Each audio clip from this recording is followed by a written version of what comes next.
అందుకే పెద్దవాళ్ళు ఒక మాట చెప్తారు, నీ జీవితం పండాలి అంటే నీకు పూజ వచ్చా రాదా వదిలి, నీకు వేదం తెలుసా తెలియదా వదిలిపెట్టేసేయి, నువ్వు ఉపనిషత్తులు చదువుకున్నావా చదువుకోలేదా వదిలిపెట్టేయి, రామాయణ భారత భాగవతాలు తెలుసుకున్నావా లేదా వదిలిపెట్టేయి, దక్షిణామూర్తి యొక్క మూర్తిని చూస్తూ కూర్చోవడం నేర్చుకో.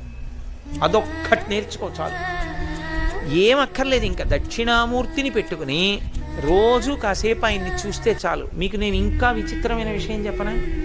చంటి పిల్లలు కొంచెం కొంచెం పెరిగి పెద్దవాళ్ళు అవుతున్నప్పుడు ఇంట్లో అందమైన దక్షిణామూర్తి విగ్రహం ఉండి, విగ్రహం అంటే ఫోటో కనీసం ఉండి, పిల్లలు కాసేపు దాని వంక చూడడం అలవాటైతే మీరు చూడండి, నేను యథార్థం చెప్తున్న, పెద్దలు నిర్ణయం చేసింది, వాళ్ళు కళ్ళు తిప్పి ఆడుకుంటూ ఆడుకుంటూ పాకడం కూర్చోవడం వచ్చినప్పుడు చూసినప్పుడు వాళ్ళు నిశ్చలంగా కాసేపు ఇలా దక్షిణామూర్తి వంకే చూస్తారు. పిల్లలు చిన్న